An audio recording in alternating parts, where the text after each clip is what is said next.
Malamig na umihip ang hangin sa malaking bintana ng engranding mansyon.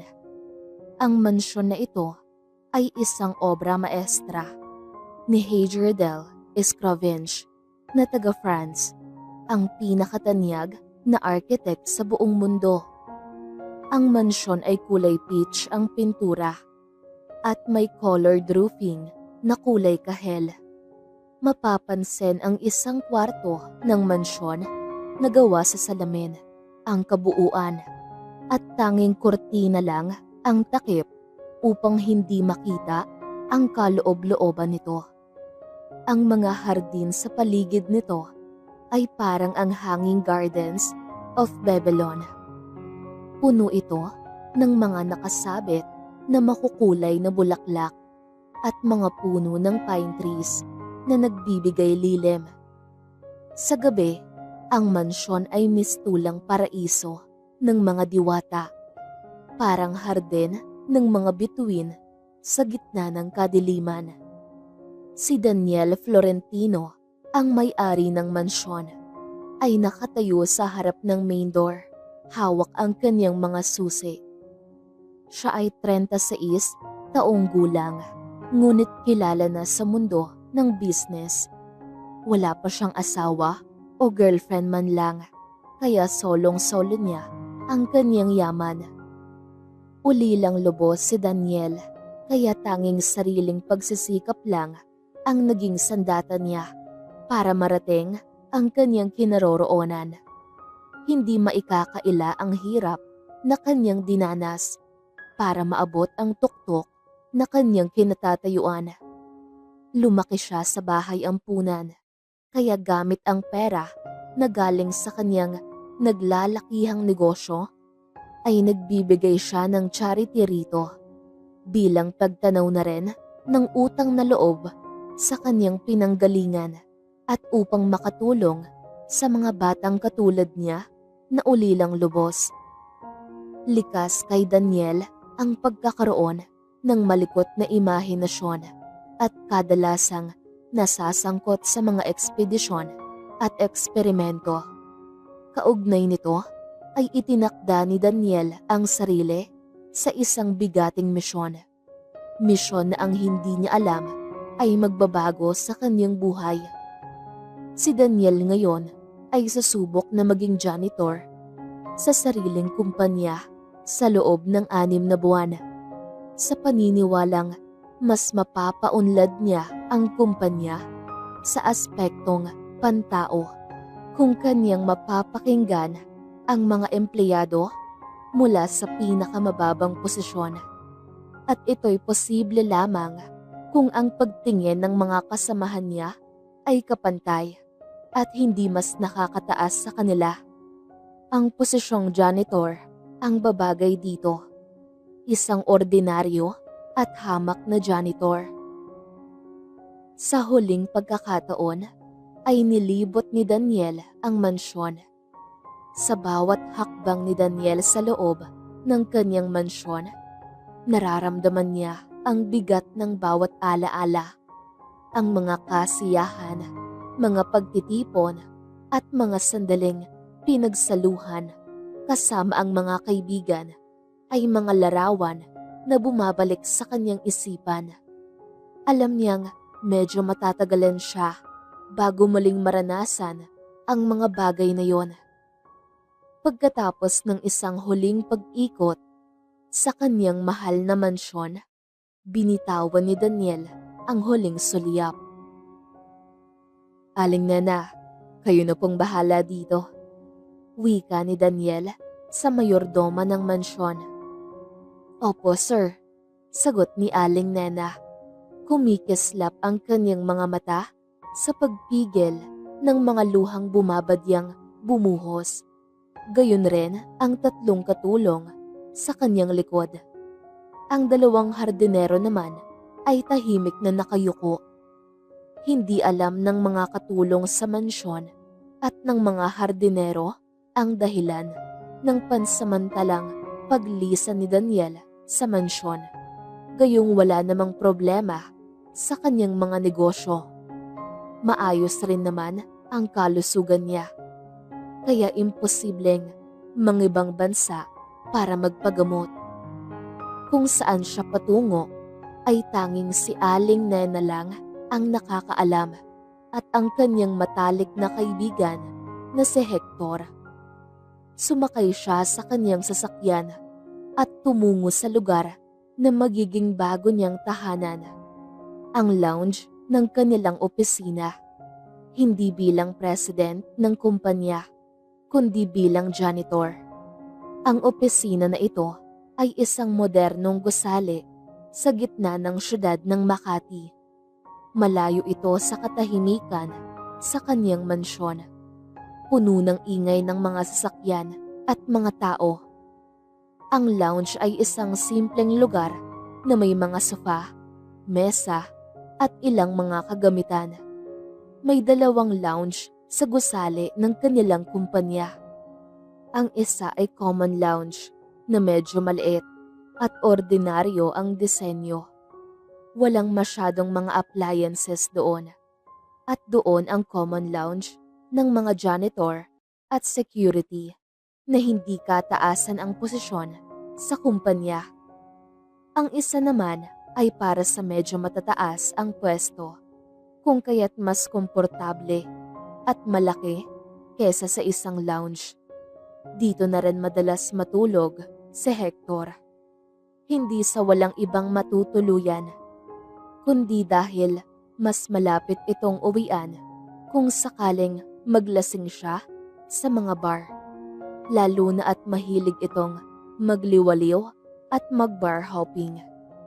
Pinili ni Daniel ang lounge na medyo malaki dahil magpapanggap lang naman siyang janitor at siya pa rin naman ang may-ari ng kumpanya.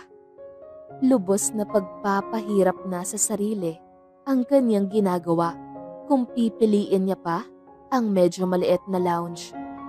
Hindi man ito katulad ng marangyang silid sa kanyang mansyon, ngunit ito ang kanyang pagtsatsagaan bilang magiging bagong tahanan. Pagdating sa gusali ay sinita siya ng guard dahil basta-basta na lang siyang pumasok at walang paalam. Nainis si Daniel, hindi sa security guard kundi sa sarili.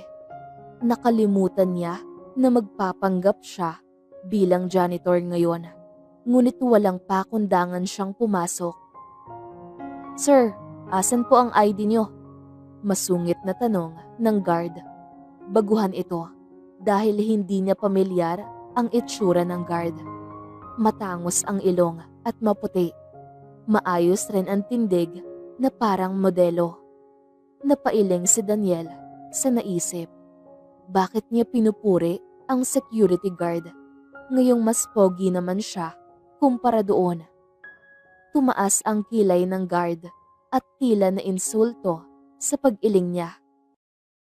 "Good morning, boss. Ako po yung bagong janitor." Sabay pakita ni Daniel ng kanyang peking ID. Hindi rin ito masasabing peke dahil pinagawa niya naman ito sa empleyado na nakaatas sa pagprint ng ID.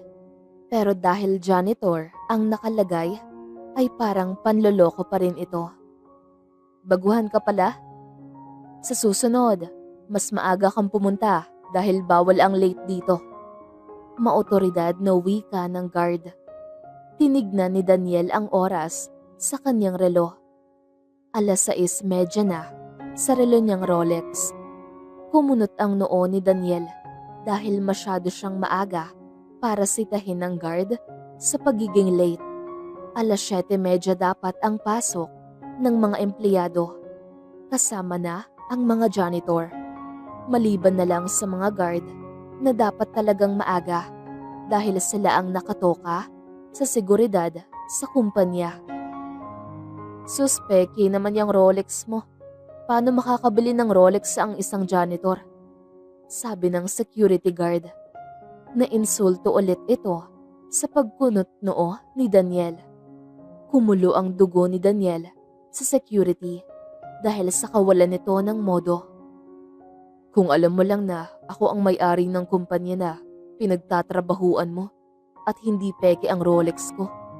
Isip ni Daniel habang tinitignan ang pekeng Rolex na pasimpleng pinapakita ng security guard. Mas makintab nga ito sa limited edition na Rolex ni Daniel. Pero sa mata ng isang bihasa ay halatang peke yun. Hindi dinesenyo ang Rolex na makintab, kundi matibay. Tinignan ni Daniel ang pangalan sa uniforme ng guard. Ugor Benjok, yun pala ang pangalan mo. Magpaalam ka na sa trabaho mo at uutusan ko si Hector na patalsikin ka sa trabaho. Tumawa si Daniel sa kanyang isip.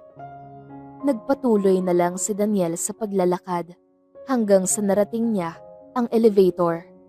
Pumasok si Daniel sa elevator habang tinitext kay Hector ang pangalan ng security guard. Hindi niya napansing kasabay niya si Alex na tila nanlaki ang mata sa kanyang pagdating. Sir Daniel, anong ginagawa niyo rito? Tawag atensyon ni Alex Jean Elave na executive officer ng kumpanya at isa sa mga nakakakilala kay Daniel bilang presidente ng DZDL Inc.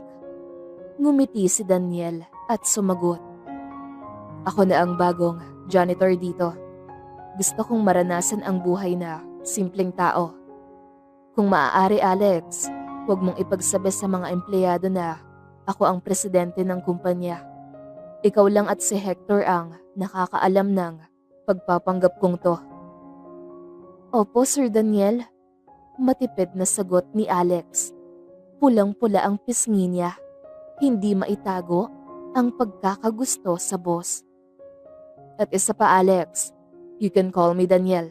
Nagtatrabaho na ako ngayon dito bilang janitor at hindi boss nyo. Dagdag ni Daniel. Hindi yun pakiusap, kundi utos na may otoridad.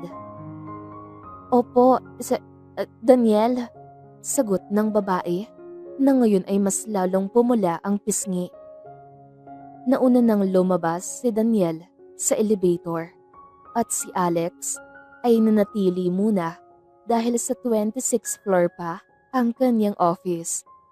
Tumungo muna si Daniel sa lounge para tignan ang kanyang magiging bagong tirahan.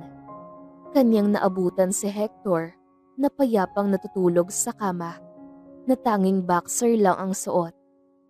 Kinuha ni Daniel ang isang unan at hinampas ang natutulog na kaibigan. Aray naman, reklamo ni Hector. Gumising ka na at magtrabaho. Ang tamad naman ng CEO ng kumpanya na to. Pabirong saad ni Daniel kay Hector. Ang aga mo naman para sa paglilinis, janitor. Biro ni Hector. Speaking of, may guard kanina na sinita ko, late daw. Pakitanggal siya sa trabaho, Hector. Ayaw ko ng ganong empleyado sa kumpanya. Seryoso na ngayon si Daniel. Opo, boss. Sagot ni Hector na ngayon ay nakaupo na sa kama at pabirong nakasaludo pa. Nagtawanan ang dalawa. Masasabing tunay nga silang magkaibigan base sa kanilang interaksyon. Si Daniel ngayon ay nasa janitor's quarters. Sa harap niya ay ang mga mop, vacuum, walis at iba pang mga kagamitan sa paglilinis. Sanay siya sa gawaing ito dahil silang dalawa ni Hector ay laging naglilinis sa ampunan noong sila ay bata pa. Pero sa dami ng nangyari ay makakaya pa kaya niyang maglinis buong araw at hindi ang pagharap sa computer niya ang inaatupag? Ikaw ba ang bagong janitor? Napalingon ang nakatulalang si Daniel sa nagtanong sa kanya. Yon ay si Mang Bentong na isa sa mga masisipag na janitor sa DZDL. Puti na ang mga buhok nito pero maayos pa ang postura. Medyo may katandaan na kaya napatanong si Daniel sa sarili kung kaya pa ba nito ang gawaing pang janitor sa edad. Opo, matipid na sagot ni Daniel sa matandang may pangalang Bentino de la Cruz base sa ID. Ganun ba? May karanasan ka na ba sa pagja-janitor? Istrikto kasi ang boss natin dito. Dapat raw ay mabusisi ang paglilinis at kung hindi ay patatalsikan sa kumpanya. May bahid ng simpatya ang babala ng matanda. Napakunot ang noo ni Daniel sa narinig. Hindi ganun kahigpit ang mga regulasyon na kanyang pinatupad sa kumpanya sa kanyang pagkakaalam.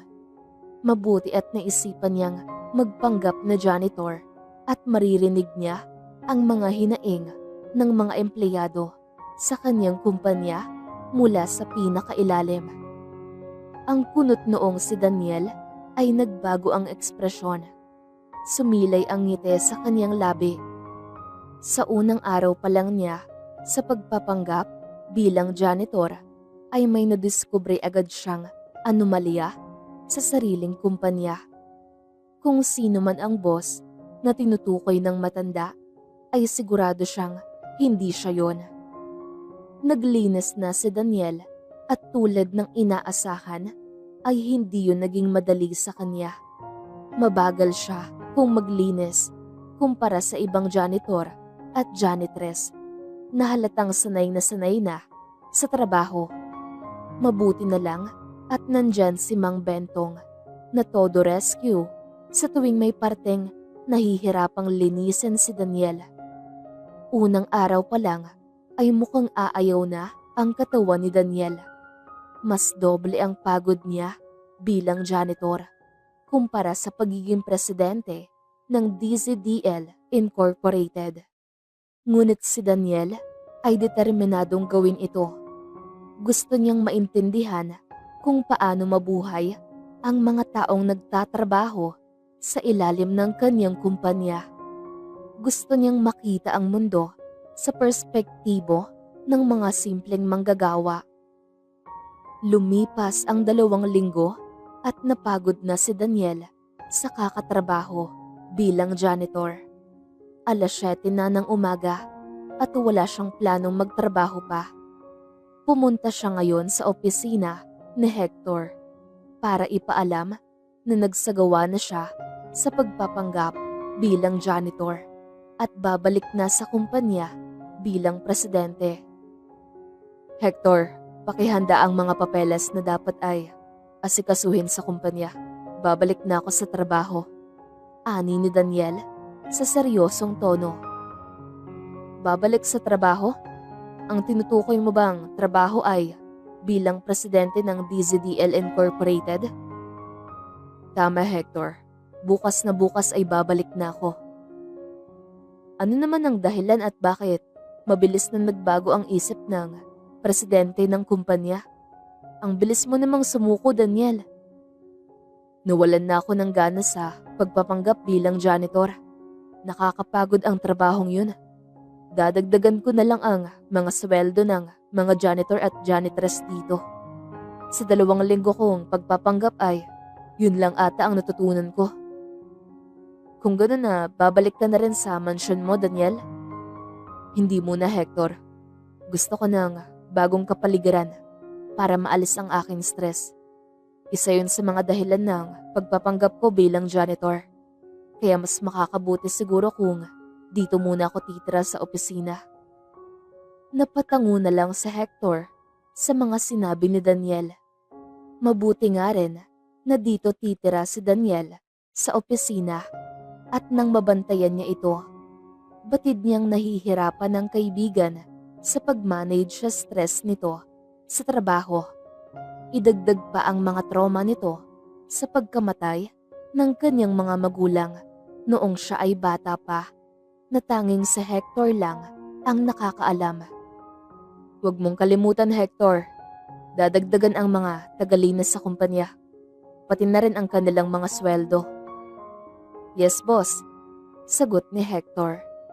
Tahimik na naglalakad si Daniel palabas ng gusali para magpalamig at kumain ng ice cream sa isang kilalang fast food chain sa harap mismo ng DZDL building. Wala siya sa focus, kaya di niya napansing may nakasalubong siya at sila ay nagkabanggaan. Ang eksena ay parang sa telebisyon. Nagliparan ang mga papel sa hangin na kanina'y bitbit ng babae. Tila mga naglalakihang confetti na pinasabog sa isang mahalagang pagdiriwang. Nang iangat ni Daniel ang kanyang paningin, ay para siyang nakakita ng multo. Nanlaki ang mga mata at napaawang ang bibig. Multo? Mali atang tawaging multo ang babaeng sa kanyang harapan. Maputi at makinis ang balat. Kumikislap na mga mata na bumabagay sa maitim at mahahabang pilik mata. Matangos na ilong at natural na mapupulang labi. Hindi multo ang babae sa harapan ni Daniel, kundi isang diyosa. Nagsikalat ang mga papel, kaya't dali-dali namang tinulungan ni Daniel ang babae sa pagpulot nito. Isang papel na lang ang natira sa sahig. Sabay itong pinulot ni Daniel at ng babae, dahilan ng paghawak kamay nila. Sabay pa silang nag-angat ng tingin at sa pagkakataong nagtama ang kanilang mga mata, ay tila tumigil ang mundo ng dalawa. Parang may dumaloy na kuryente sa dalawa. Pero imbes na kirot o sakit ang maramdaman ng dalawa, ay parang kasiyahan pa ang dala nito. Ito siguro ang tinatawag nilang spark. Ano ba yan? Kabago-bago, tatanga-tanga agad? Nabasag ang artipisyal na mundong nagawa sa pagitan ng dalawa matapos umalingaw-ngaw ang pamilyar na boses. Mula yon sa gwardyang nakainitan ni Daniel sa unang araw mismo niya bilang janitor. Umigting ang panga ni Daniel dahil sa narinig. Sorry po, Sir Benjok. Paghingi ng pasensya ng dalaga. Bahagyang tumawa si Daniel nang marinig ang apelyado ng gwardya. Hindi ikaw, Jasmine, yung janitor. Wika ng gwardya. Binigyan diin nito ang huling salita. Tila pinapamukha kay Daniel at sa babaeng tinawag niyang Jasmine na magkaiba ang kanilang estado. Mas lalong humulo ang dugo ni Daniel sa gwardya. Ngumiti sa kanya si Jasmine, kaya nawala ang galit niya sa gwardyang si Ugor. Napagdesisyonan na lang niyang tulungan ang dalaga sa pagbitbit ng mga papel na kanina'y nagkalat. Masyadong maliit ang mga braso ng dalaga para magbuhat ng nagkakapalang mga papel na yun. Sorry miss, tulungan na lang kita sa pagbitbit niyang mga dala mo. Pag-alok ni Daniel ng tulong sa babae. Sige, salamat. Matipid na sagot ng babae. Ako na, Jasmine. Maglilinis pa yung janitor na yan.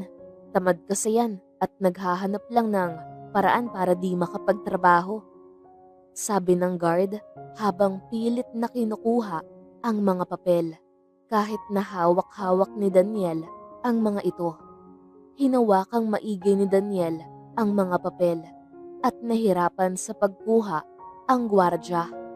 Hindi mawari kung bakit nahihirapan sa pagkuha ng papel ang gwardya. Iyon ay dahil masyadong malaki ang pinagkaiba ng lakas nila ni Daniel o dahil hindi niya lang binibigyan ng lakas ang pag-agaw. Natigilan si Ugor para siyang nakakita ng multo. Nawalan siya ng lakas kaya nabitawan niya ang pagkakahawak sa mga papel. Tara na miss, anyaya ni Daniel sa babae.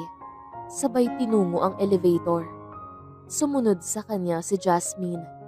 Nakita ni Daniel si Hector na kalalabas lang ng elevator.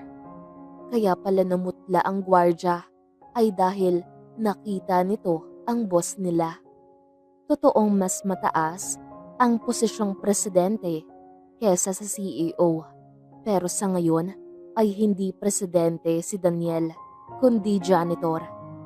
Ngiti-ngiti si Hector kay Daniel. Nakita niya siguro ang tensyon sa pagitan nila ng gwardyang si Ugor. Sinuliyapan ni Hector si Jasmine at ibinalik ang tingin kay Daniel. Hindi na alis ang mapaglarong ngiti nito. Napagtanto ni Daniel na ang katabing si Jasmine pala ang dahilan ng mapanuksong ngiti ng kaibigan. Nginitian na lang ni Daniel si Hector. Sabay ileng at tuluyan na silang pumasok ni Jasmine sa elevator. Nabalot ng katahimikan ang loob ng elevator. Si Daniel ang unang bumasag noon. Ako nga pala si Daniel Florentino. And you're Jasmine, right? Tanong ni Daniel habang nakalahad ang kamay kay Jasmine. Jasmine Madrigal, sagot ni Jasmine, sabay tanggap ng kamay ni Daniel. Nagulat siya sa pagsalita ni Daniel sa matigas na Ingles. Tila natural sa lalaki ang paggamit ng banyagang wika. Kung hindi lang dahil sa suot nitong uniforme, ay mapagkamalan talaga niyang mayaman ang lalaki. Idagdag pa ang trato sa kanya ng guard na hindi kanais-nais. Nakumpirma na janitor nga siya at hindi isang mayamang lalaki na nakasuot ng uniforme lang ng janitor. Gwapo siya, kaya nakakapagtakang janitor lang ang trabaho. Napapikit si Jasmine sa naisip. Hindi dapat husgahan ang isang tao base sa pisikal na itsura at lalong-lalo na sa klase ng trabaho na meron siya. Narating na nila ang 13th floor.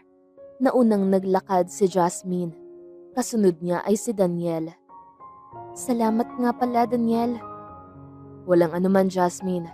Sige, mauna na ako at may trabaho pa ako naghihintay. Sambit ni Daniel. Hindi mapawi ang ngiti ni Daniel habang sakay ng elevator. Ganadong-ganado na rin siya magtrabaho. Buhat ng interaksyon nila ni Jasmine. Habang naglalakad si Daniel patungo sa janitor's quarters, ay may narinig siya. Panira talaga yung bagong janitor. Didiskarte na sana ako kay Jasmine kanina nang umepal siya. Boses ng gwardyang si Ugor. Ay naku pare, may girlfriend ka na, 'di ba? Bakit ka pa didiskarte kay Jasmine? Ang tagal niyo na sa relasyon ng girlfriend mo. Di mo kasi naiintindihan, George. Normal lang sa ating mga lalaki na tumikim ng bagong putahe. Isa pa, laging pagod ang girlfriend ko tuwing umuuwi galing trabaho. Hindi na niya tuloy ako mapagbigyan sa kama. Ewan ko sa'yo pare.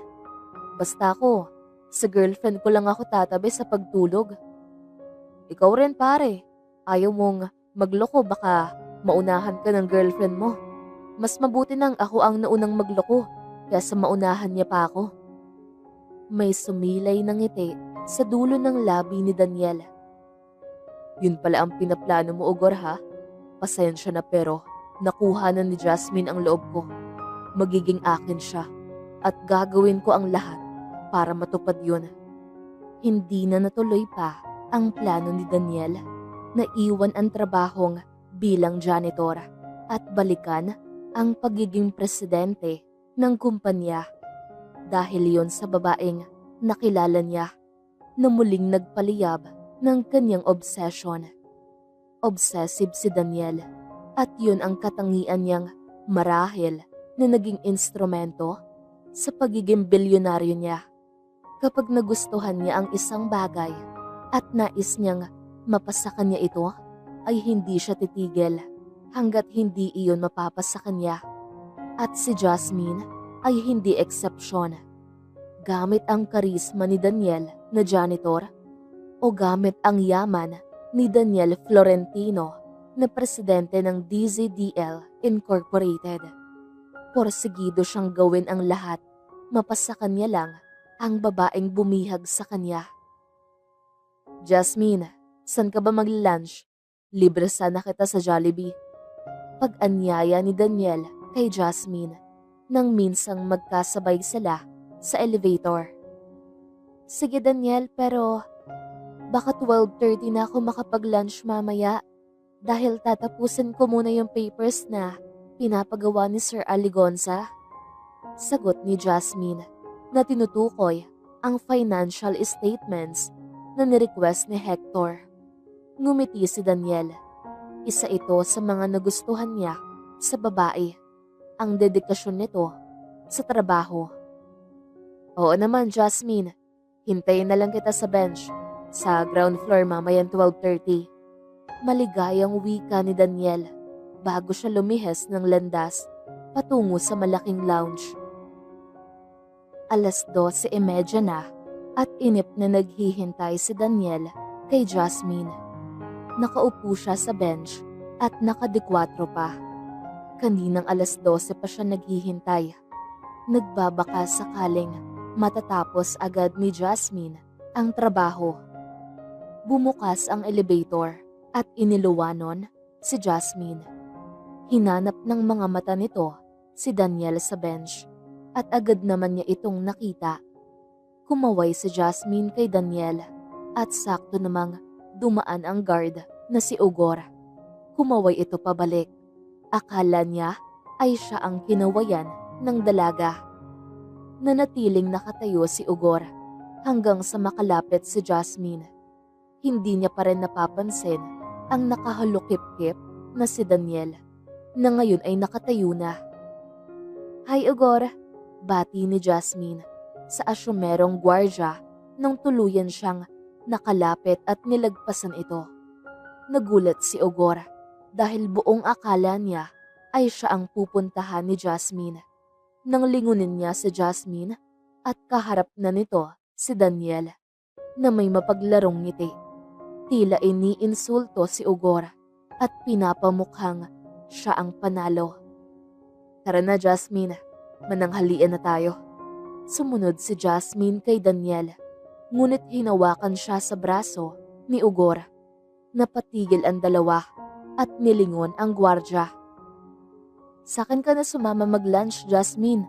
Libre na kita. Tsaka, maawa ka naman sa janitor na yan at baka wala nang maipadala sa mga magulang niya sa probinsya. Maliit lang naman ang sweldo nilang mga janitor. Umigting ang panga ni Daniel at binilog ang kanyang kamao para suntukin ang lalaki. Bago pa man niya magawa ito, ay marahang hinawakan ni Jasmine ang kanyang braso, dahilan ng pagkalma nito. Pwede ba Ugor? Ulila si Daniel at sa ampunan siya lumaki, kaya wag mong madamay-damay ang mga magulang niya. Buwelta ni Jasmine. Napagkwentuhan siya ni Daniel ng buhay nito. Hindi nga lang ng buong katotohanan na siya ay milyonaryo at ang mismong presidente ng DZDL Incorporated, ang kumpanyang kanilang pinagtatrabahuan. At hindi ako magpapalibre sa kanya. May pera naman ako. Lalong hindi ako magpapalibre sa'yo. Dagdag pa ng dalaga. Ulila pala siya, kaya pala janitor lang dahil walang pinag-aralan. Sa'kin ka na lang sumama, Jasmine. Pag ako naging asawa mo, hindi ka magugutom. Muling pang iinsulto ng gwardya. Kesa naman sa'yo na may pinag-aralan nga pero gwardya lang ang naabot. Di ba isa kang criminology graduate at ilang beses nang sumubok sa Napolcom pero hindi makapasa-pasa? At hindi ba may girlfriend ka na, Elizabeth Dorillo ang pangalan? Bakit ka pa nanliligaw kay Jasmine? Walang preno at galit na saad ni Daniel. Aba, gago to ah. Mura ni Ugor at umambang babato ng suntok, ngunit dali-dali naman siyang pinigilan ng isa pang gwardya na kanina patahimik na nakikinig sa sagutan nila. Tara na Daniel, wika ni Jasmine, sabay hila kay Daniel palabas ng DZDL building. Nakaupo si Jasmine habang si Daniel ay nasa counter. Nag-order ng pagkain. Bumalik si Daniel matapos umorder at kanilang hinintay ang kanilang pagkain. Daniel, paano mo nga pala nalaman ang mga sinabi mo tungkol kay Sir Benjok? Magkakilala ba kayo? Inosenteng tanong ni Jasmine. Yun ba? Kasi nabasa ko sa employee's profile doon sa office ni Sir Hector. Palusot ni Daniel. Hindi niya pwedeng aminin kay Jasmine na nabasa niya yon nung nireview niya ang application letter ng gwardya. Ganun rin lahat ng mga empleyado ng kumpanya, maliban na lang kay Jasmine dahil hindi si Hector ang inatasan niya sa gawaing yon, buhat ng pagpapanggap niya bilang janitor. Uy, confidential kaya yun? Bulalas ni Jasmine. Masyadong malakas yun, kaya napatingin sa kanila ang iba pang customer ng Jollibee. Napatakip ng bibig si Jasmine dahil sa kahihiyan. Tumawa ng bahagya si Daniel. Okay lang yon, nakita naman ako ni Hector. Nanlaki ang mga mata ni Jasmine nang banggitin ni Daniel ng unang pangalan ang boss nila.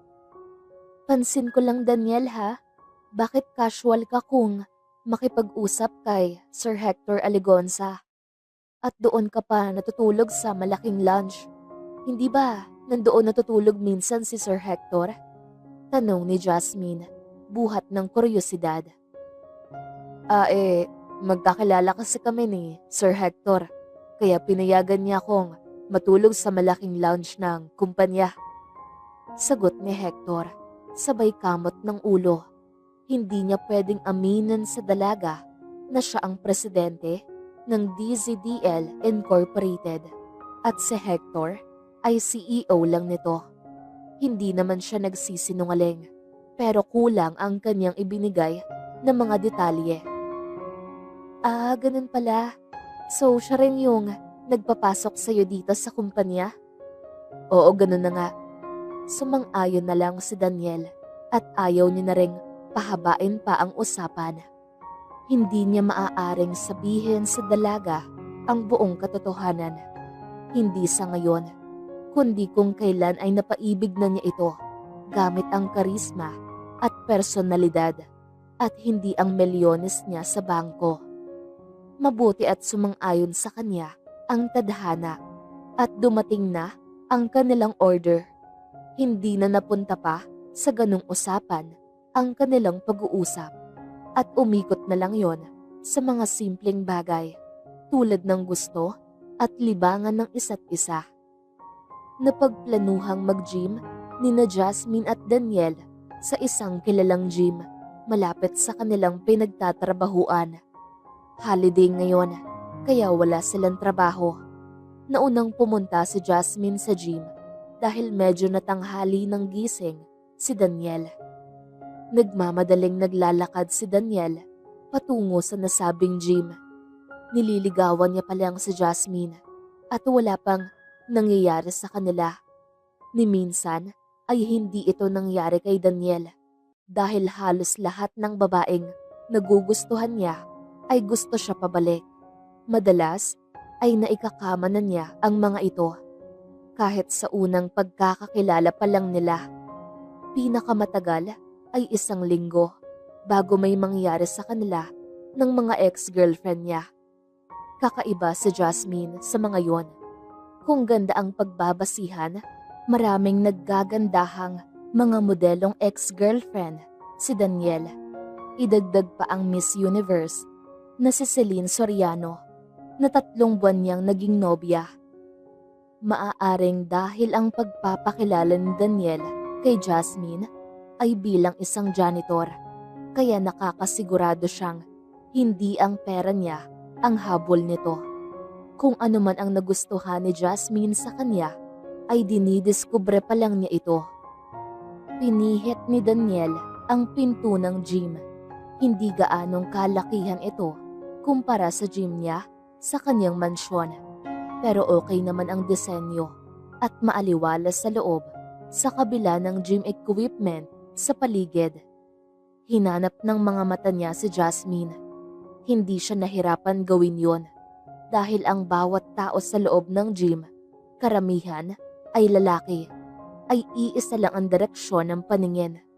Lahat ng mga mata ay nakatitig kay Jasmine na ngayon ay nagja-jog sa treadmill. Naka-leggings siya at sports bra na mahigpit na yumayakap sa kanyang malulusog na dibdib. Nainis si Daniel dahil sa mga matang yon. Tumikhim si Daniel nang tuluyan na siyang makalapit kay Jasmine. Napalingon ang dalaga at ngumiti. Nandito ka na pala, Daniel. Anong type of exercise ang gagawin mo for today? Muscular strengthening ako ngayon. Focus sa legs. Medyo matagal na rin kasi akong hindi nakapag-bicycling. Treadmill sana kaso lahat okupado. Sambit ni Daniel, sabay libot ng tingin sa mga taong nakasakay sa treadmill. Kumunot ang noo nito nang makilala ang lalaking nakasakay sa treadmill na katabi ng kay Jasmine. Si Ugor, ang gwardyang papansin. Ganun ba? Gusto mo, ikaw na dito at sa stationary bike na lang ako? No, Jasmine. What's the point of having to exercise with you if hindi naman tayo sabay? Tunog boss sinuwika ni Daniel. Painsultong tumawa sa gilid si Ugor na nagpainit ng ulo ni Daniel. Kinalabit ng huli ang tumawang si Ugor dahilan ng pagbaba nito sa treadmill. Hindi masyadong mabilis ang takbo ng treadmill, kaya balansing nakatayo pa rin si Ugor sa rubberized floor ng gym. Nakataas ang kilay nito na tila nang hahamon pa. Kinuwelyohan ni Daniel si Ugor at ambang babato ng suntok ng may pumito. Napatingin si Daniel sa pumito. Nakatayo ang isang lalaking nasa 50 anyos. Naka-white judo gi, uniforme ng judo na may black belt. Tamang-tama, wika ng matanda habang nakatingin kina Daniel na hanggang ngayon ay kinukwelyuhan pa rin si Ugor. Inalis ng huli ang nakakwelyong kamay. Magkakaroon tayo ng friendly judo fight. May scouting ngayon ang kaibigan kong foreigner na si Coach Bartolomeo ng Southeast Asian Judo Association. Naghahanap siya ng potential judo fighter na ilalaban sa darating na Sija Cup. Kung gusto niyong subukan, maaari kayong mag-tryout sa professional judoist na kasama ng kaibigan ko. Nandun sila naghihintay sa judo ring. Akala ko ba ako na ang lalaban sa Sija Cup, Coach Martin? Mayabang na wika ni Ugor. Ganun na nga, Ogie. Natawa si Daniel sa tawag ng coach kay Ugor dahilan ng pagtinginan ng mga tao sa kanya. Ganun na rin ang tinawag ni Ugor na Coach Martin. Pero yun ay kung walang lalaban sa'yo sa judo dito sa gym. At kung may lalaban man, yun ay kung matatalo ka niya sa judo. Dagdag ng matandang coach. Tumango si Ugor, sabay ngiting-ngiti na tinitignan ang mga tao sa loob ng gym. Lahat ng tinitignan niya ay nag-iiwas ng tingin. Napansin yun ni Daniel, kaya may sumilay ring ngiti sa mga labi nito. Nang si Daniel na ang tinignan ni Ugor, ay hindi nagpatinag ang nauna at taas noong tinignan ang huli. Pumalakpak ang coach para tawagin ang atensyon ng mga tao. Mabuti na lang at hindi na yung pito ang ginamit niya na masakit sa tenga kung pakinggan. Sinong gustong sumubok ng judo kalaban ang professional judoist na naghihintay sa judo ring? Pasigaw na tanong ng coach. Mukhang walang interesado at tanging si Ugor lang na ngayon ay nakataas ang kanang kamay. Wala na ba? Tanong ng coach na may mapaglarong ngiti sa mga labi. Tumaas ng kamay si Daniel kaya napatingin sa kanya ang mga tao sa gym. Sigurado ka ba, Daniel? Baguhan si Ugor pero di maikakailang siya ang pinakabihasa sa judo dito sa gym. Baka mapano ka? Babala ni Jasmine Bakas ang pangamba sa kanyang mukha. Alam ko, Jasmine, pero pride ko ang nakataya dito. Wika ni Daniel. Ang judo ring ay walang pinagkaiba sa studio ng gym. Parehas ang itsura mula sahig hanggang kisame. Ang tanging pinagkaiba lang ay mas maaliwalas ito dahil walang equipment sa loob at may bilog na pananda ng sakop ng fighting ring. Suot na ng dalawa ang kanilang mga judo gi, uniform para sa judo. Nag-stretching si Ugor. Patalon-talon ito. Tila ginagaya si Son Goku na magsa-Super Saiyan. Jasmine, tawag ni Ugor sa dalaga. Kapag ba natalo ko yang masugid mong manliligaw ay ibabasted mo siya at hahayaan mo kong ligawan ka? Napangiwi si Jasmine sa mga narinig. Asa ka, Ugor? Anong laban ni Daniel sa'yo? Batak ka sa pagjujudo. Tsaka, ayokong maging kabit, no? Dun ka na lang sa girlfriend mo. Mataray niyang sagot. Sige, payag ako dyan. Natigilan ang lahat sa sinabi ni Daniel. Pero Daniel, at kapag ako ang nanalo, ay lulubayan mo na kami ni Jasmine. Putol ni Daniel kay Jasmine. Bakas ang pangamba sa mukha ng huli. Tinitigan ni Daniel sa Jasmine sa mata. Meron rin akong gustong idagdag na kondisyon, Jasmine. Kapag ako ang nanalo, ay sasagutin mo na ako. Magiging opisyal na tayo. Mahinahong wika ni Daniel, pero sapat na yon para marinig ng lahat ng naroon. Ay! Hiyawan ng madla. Pumula ang pisngi ni Jasmine. Tumango siya bilang pagsang-ayon. Hindi yan ang gusto kong sagot, Jasmine. Oo, Daniel. Sagot ng dalaga na lalong mas pumula ang pisngi. Tagal pa ba? Takot ka bang mapadali ang iyong pagkatalo? Pagbasag ni Ugor sa eksena. Tama na yan, Ugor. Simulan na ang laban. Wika ni Coach Martin. Pumagit na si Coach Martin. Sumenyas siya sa dalawa na lumapit at sabay na nagbow ang dalawa. Nagsimula na ang laban pero wala pa ring sumusugod. Maingat ang dalawa sa mga galaw at naghihintay ng tamang pagkakataon para bumato ng unang atake. Biglang umabante si Ugor. Mabilis pero maingat. Sinubukan niyang hawakan ang magkabilaang braso ni Daniel pero mabilis itong naiwasan ni Daniel. Komportable pa rin si Daniel sa ring. Wala siyang kaba at patawa-tawa lang sa tuwing pumapalpak si Ugor sa atake. Pikon na si Ugor sa laban. Iyong inaakala niyang madali ay naging mahirap sa kanya. Nang hindi pa nagsisimula ang laro, ay iniisip niya na siya ang may lamang. Ang judo ay nangangailangan ng puwersa at estratehiya. Mas malaki ang pangangatawan ni Ugor kumpara kay Daniel. Ganun rin sa karanasan.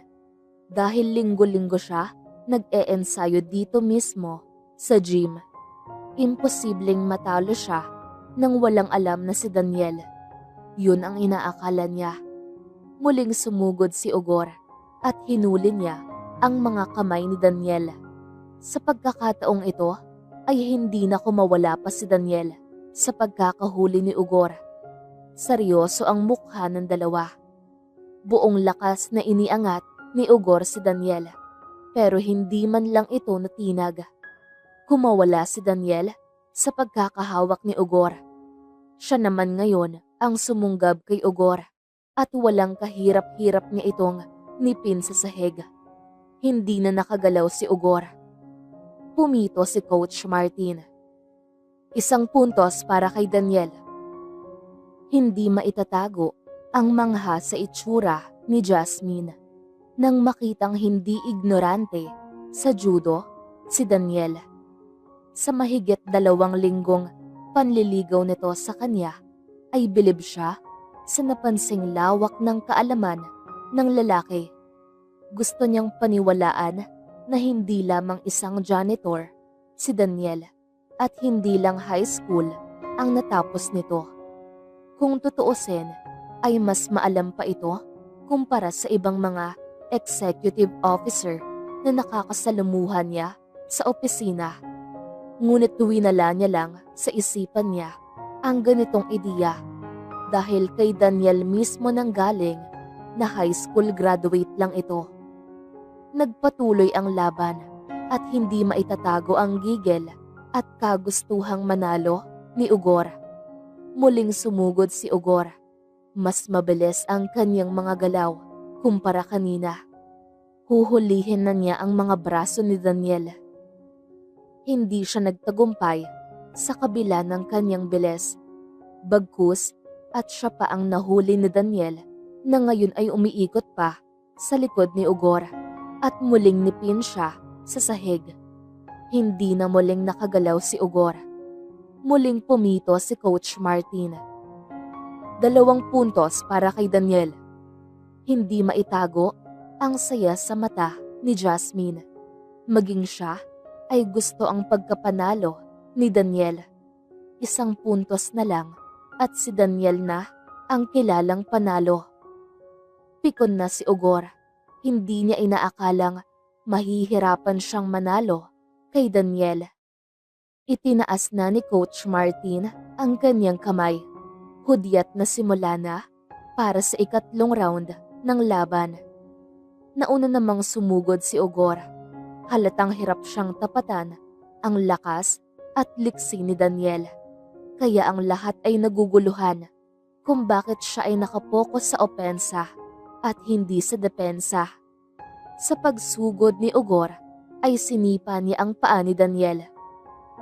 "Ugor, bawal yan," bulalas ni Coach Martin.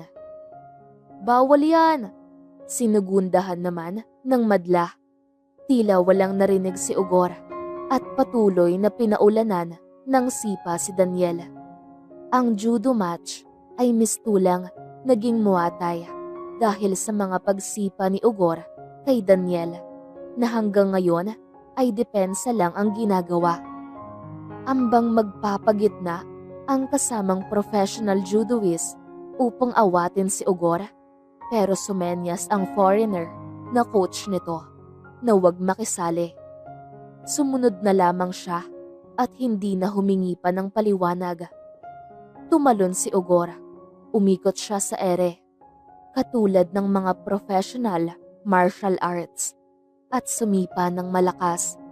Sinangga ito ni Daniel gamit ang 2 braso na nakaekis. Napaatras siya ng kaunti, buhat ng impact ng pagkasipa, pero siya'y nanatiling nakatayo. Nang siya ay nakabawi, ay agad siyang umabante para magbato ng pang-opensang atake kay Ugor. Nakakababa lang sa ere matapos ng kanyang malakas na pagsipa. Mabilisang sinipa ni Daniel ang mga paa ni Ugor. Hindi pa tuluyang nakabawi sa pagkakatayo si Ugor, kaya siya ay natisod at nawalan ng balanse. Bago pa man makatayo si Ugor, ay agad na niyang nilak ito sa sahig. Sinubukang kumawala ni Ugor, pero hindi niya maialis si Daniel na pumaibabaw sa kanya. Sa 3 pagkakataon ay pumito si Coach Martin. Tapos na ang laban. Si Daniel ang panalo. May sigla sa mga mata na sabi ni Coach Martin. Ngunit nawala nang si Ugor na ang kanyang tinignan. Umiling pa siya, halatang dismayado sa pangdarayang ginawa nito. Lumapit ang foreigner na coach kay Daniel. Nakasunod sa kanya ang professional judoist na seryoso ang mukha. "You play well both judo and Muay Thai. You willing to join team? You represent Philippines," wika ni Coach Bartolomeo. Hirap siyang mag-English at sinabayan niya ng mga senyas na nakatulong naman para maintindihan ito ni Daniel. "I'm sorry but I can't accept your offer. I'm a busy man and I don't want to take that opportunity. since it was offered first to that Ugor. Sagot ni Daniel, na tinignan pa si Ugor na nagpapagpag ng mga alikabok. Bakas ang kabiguan sa mukha nito. Still, thank you for the offer. Pahabol ni Daniel bago tinalikuran si Coach Bartolomeo at ang kasama nito. Dahan-dahang naglakad si Daniel patungo sa kinaroroonan ni Jasmine. May tumutulong mga butil ng pawis sa mukha niya. Ang astig niya tignan ng ganito, parang isang action star na katatapos lang mag-taping. Nagkatinginan ang dalawa.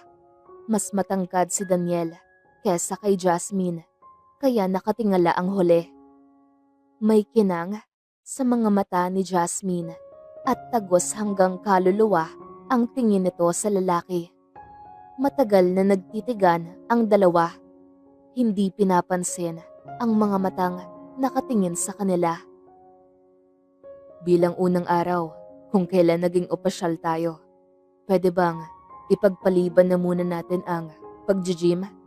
Balak ko sanang pumasyal kasama ka. Oo naman, Daniel. San mo ba gusto? Sa mall sana. Tara na, sabi ni Jasmine. Sabay hila kay Daniel. Nagpatianod na lang si Daniel kay Jasmine. Masaya silang nilisan ang gym. Dumating sina Jasmine at Daniel sa DZDL Mall. Ito'y isa sa mga kumpanyang pagmamay-ari ni Daniel sa ilalim ng DZDL Group of Companies. Umikot sina Jasmine at Daniel sa loob ng mall. Suot pa rin ang pang-gym na damit. Si Jasmine na naka-sports bra at leggings at si Daniel na nakasando at air-cool na shorts. Hindi na si Jasmine nakapagbihis pa at si Daniel ay hinubad lang ang judo uniform na kanina'y suot niya. Mabuti at komportable silang dalawa sa mga suot sa kabila ng mga di maalas na tingin ng mga tao sa kanila. Daniel, mahal dyan. Baka mapagastos tayo ng malaki, sabi ni Jasmine nang naunang pumasok si Daniel sa store ng mamahaling brand ng damit.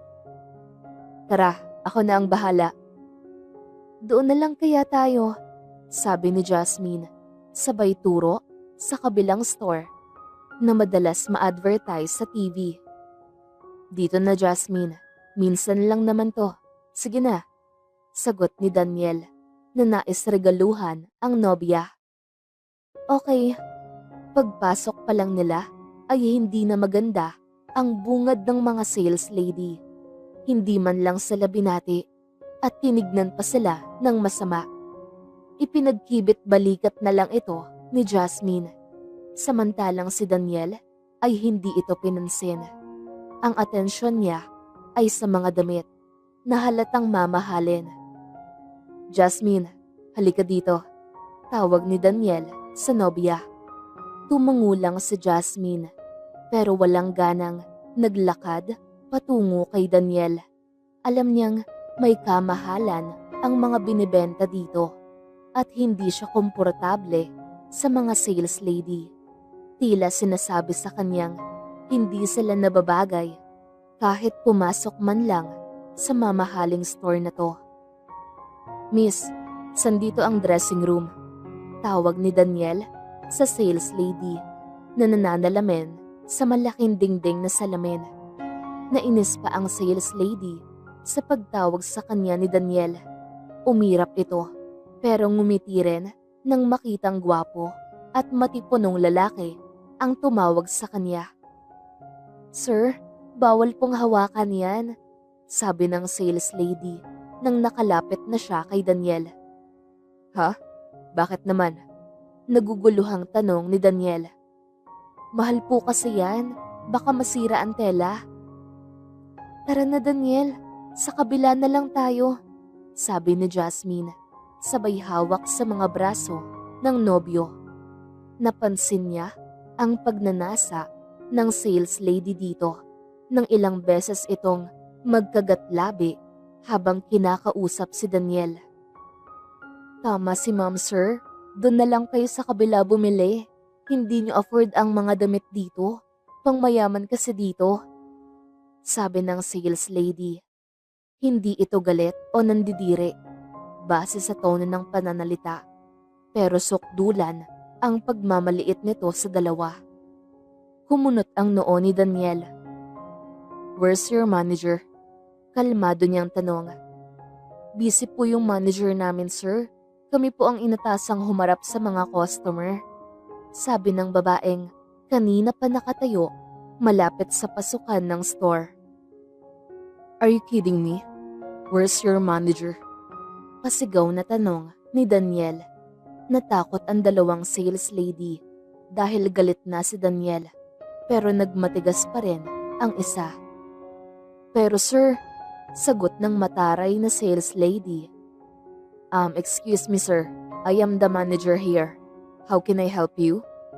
Boses ng lalaki na mukhang kasing edad lang ni na Daniel at Jasmine.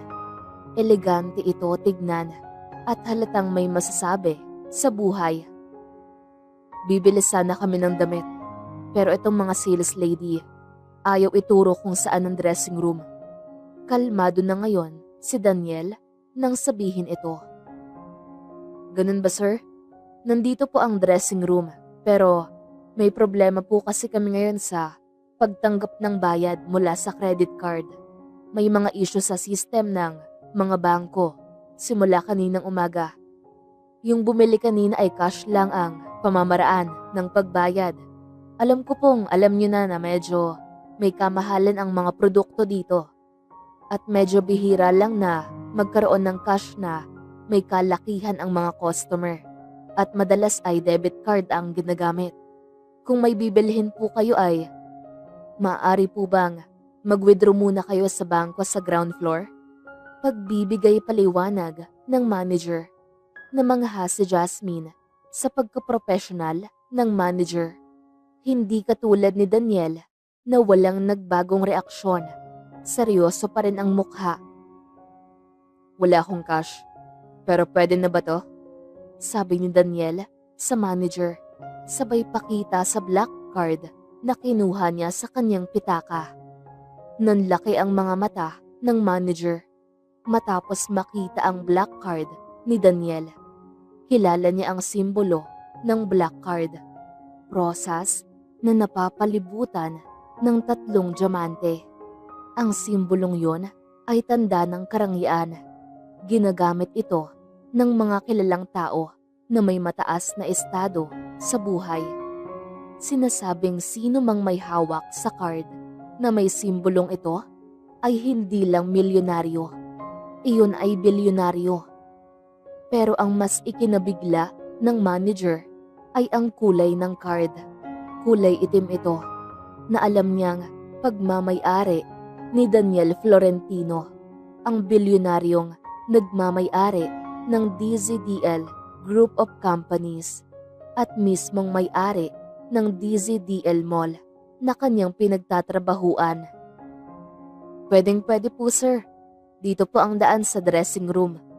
Mabilis na iginiya ng manager sina Daniel at Jasmine sa dressing room.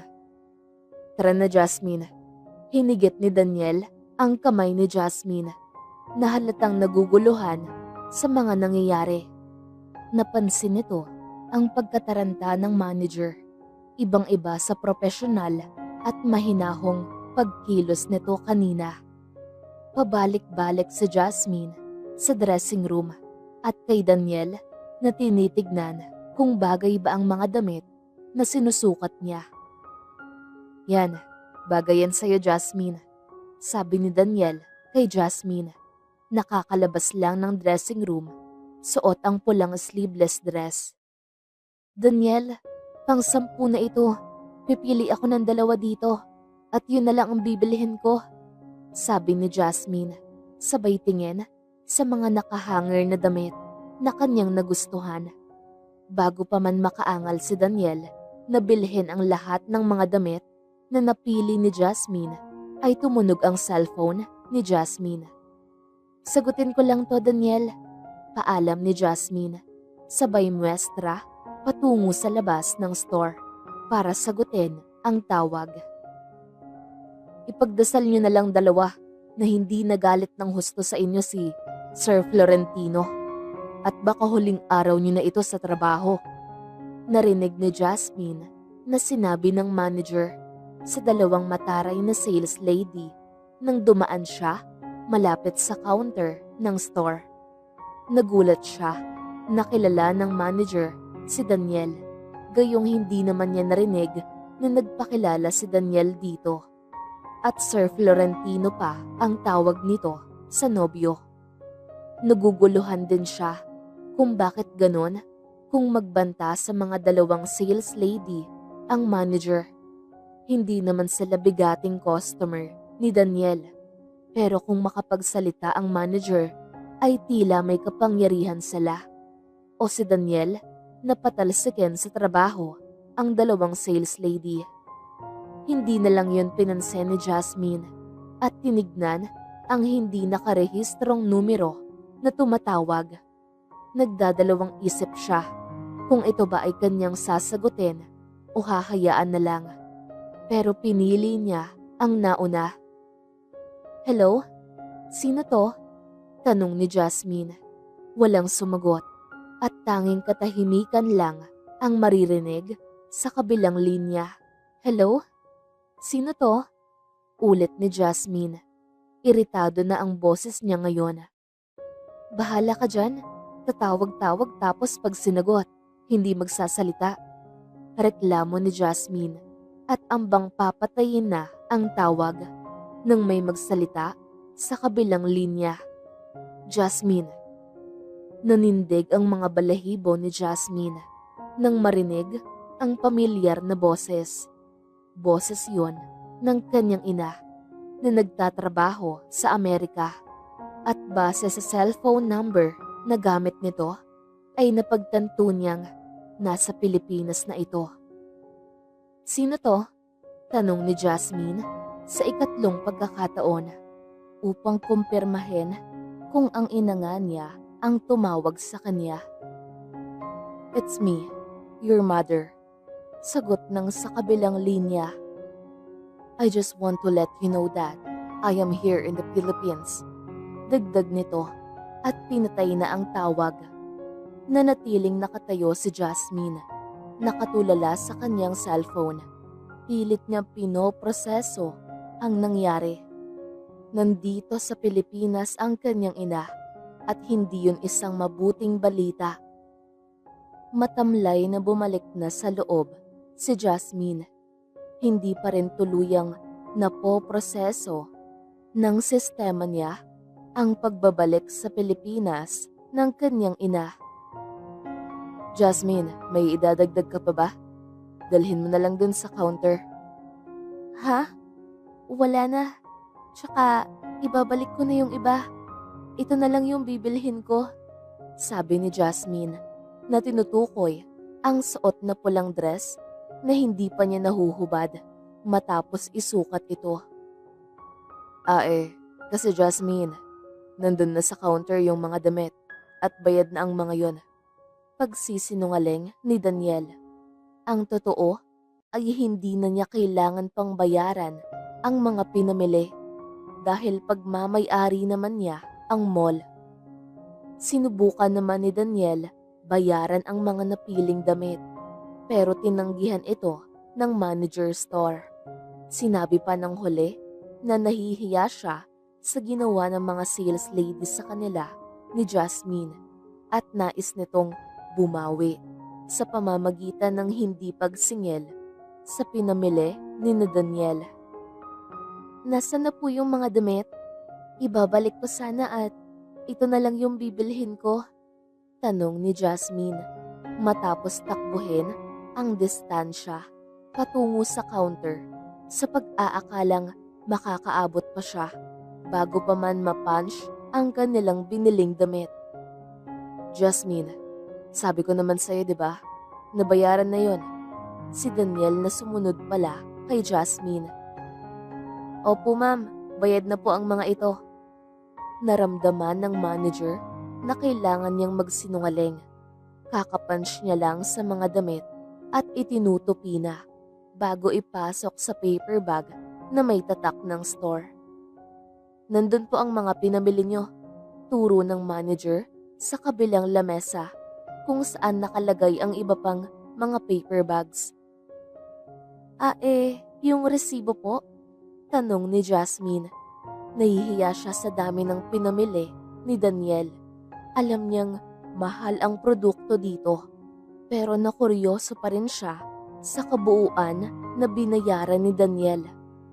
Inabot ng manager ang resibo kay Jasmine. Kita sa mukha ni Jasmine ang pagkabigla matapos makita ang presyo ng kanilang mga pinamili. 67,529? Bulalas ni Jasmine.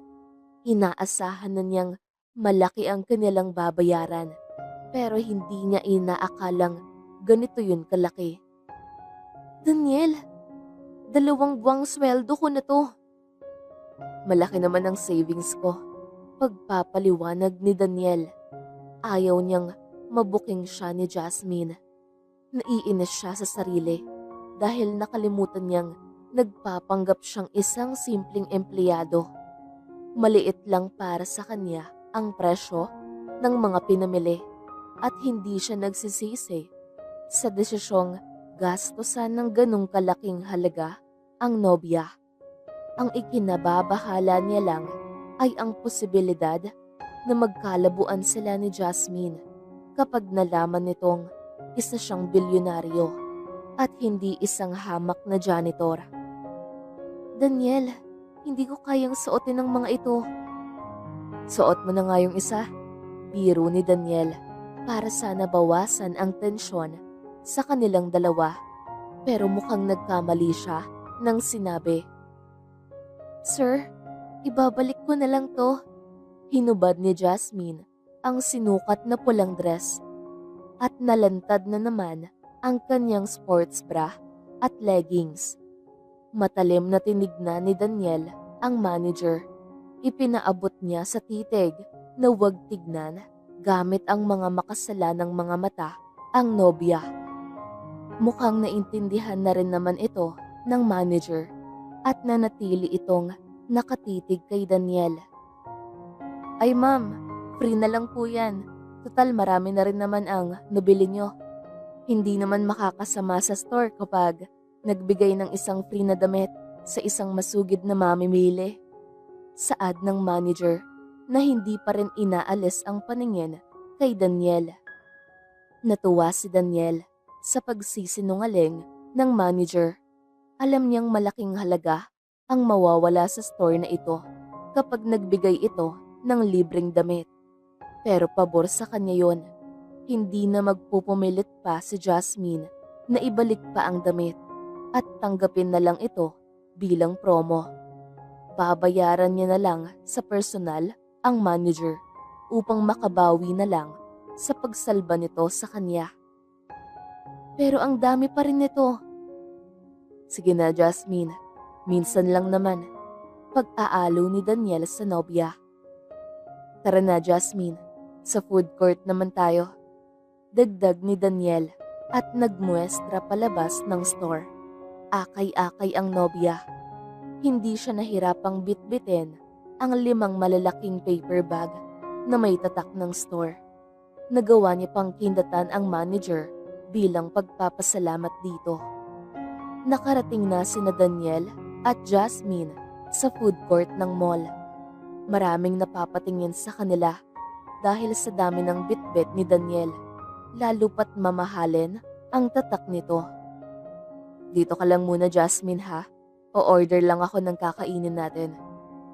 Sige Daniel. Gustong tumanggi ni Jasmine na kumain dito sa loob ng mall at doon na lang sa labas sila kumain dahil mas mura doon. Malaking halaga na ang nagastos ni Daniel matapos itong bumili sa store at ayaw niyang mas mapagastos pa ito. Pero talagang kumakalam na ang kanyang sikmura kaya hindi na siya makatanggi. Siya na lang ang magbabayad ng kanilang pananghalian upang hindi naman siya magmukhang naghuhot-hot kay Daniel sa kanilang first date. Bumalik na si Daniel at dala ang kanilang pagkain. Nagsimula ng kumain ng dalawa. Pangiti-ngiti si Jasmine habang tinitignan ang nobyo. Bakit ka nakangiti? Inaakit mo ba ako? Kung oo, ay matagal ka nang nagtagumpay. Hala siya, hindi kita inaakit no? Natutuwa lang akong tignan kang sosyal kung kumain. Para kang milyonaryo na, customer ng isang 5-star restaurant. Natahimik si Daniel. Hindi niya alam ang sasabihin. Gustong bawiin ni Jasmine ang sinabi. Para bang sinabihan niya si Daniel na maarte ang lalaki. Hinati ni Jasmine ang steak na nasa pinggan. Binigay niya ang kalahati kay Daniel. Sa'yo na to, masyadong malaki ang steak, saad ni Jasmine. Okay, simpleng sagot ni Daniel at nagpatuloy na kumain ang dalawa. Naunang matapos si Daniel, pinagmasdan niya si Jasmine na kumakain pa rin. Baby? Tanong ni Daniel kay Jasmine. Hindi man lang tumingin ang huli sa nobyo. Mommy? Sweetheart? Love? Mahal? Sunod-sunod na tanong ni Daniel. Pero hindi man lang kumibo si Jasmine. Nagpatuloy lang siya sa pagkain. Honey? Tumingala si Jasmine kay Daniel. It's decided then. Honey na ang tawagan natin. Ang ibig mo bang sabihin ay ang call sign natin? Naguguluhang tanong ni Jasmine. Oo, honey. Malambing na sagot ni Daniel. Kinikilig na tumawa si Jasmine. Namumula ang kanyang pisngi dahil sa gwapo at matipunong lalaking kaharap niya. Kinuha ni Daniel ang cellphone ni Jasmine. Honey, anong gagawin mo sa cellphone ko? Tumatawang tanong ni Jasmine. Hinayaan niya lang ang boyfriend kung ano man ang gawin nito sa cellphone niya. Ngumiti si Daniel matapos marinig ang unang beses na pagtawag ni Jasmine na honey sa kanya. Napakalambing nitong pakinggan kapag si Jasmine ang nagsabi nun. Pinangalanan kong honey ang pangalan ko sa contacts mo. Honey, yan rin ang gagawin ko sa akin. Sabi ni Daniel at sinoli ang cellphone ng nobya. Cellphone na naman niya ang kanyang tinitipa ngayon. Ipinakita ni Daniel ang screen ng cellphone sa nobya. Ngumiti si Jasmine matapos makita ang kanyang cellphone number na nakarehistro sa pangalang Honey. Natapos ang dalawang kumain at umuwi na sila sakay ng taxi. Naunang bumaba si Jasmine dahil naunang nadaanan ang apartment na tinitirhan niya. Bit-bit niya ang naglalakihang paper bags. Nagpatulong siya sa lalaking attendant ng apartment sa pagdala nito dahil ayaw niya nang abalahin pa si Daniel. Nag-alok ng tulong si Daniel pero tinanggihan ito ni Jasmine. Ayaw na niyang abalahin pa ang nobyo dahil alam niyang pagod rin ito. Unang araw pa lang silang naging magnobyo at magnobya ni Daniel pero parang hinihelin na ang kanyang puso. Ngayon pa lang ay sabik na siya sa susunod na pagkakataong makakasama ang nobyo. Ang lalaking parehong nagpapaalboroto at nagpapakalma ng kanyang puso. Seryosong nakatingin si Jasmine sa screen ng kanyang computer. Balik trabaho na naman siya at sa ngayon ay nire-review ang sales ng kumpanya noong nakaraang buwan. Maya-maya pa ay pumasok sa opisina niya si Daniel. Nginitian niya ang nobyo na naglalakad patungo sa kinauupuan niya.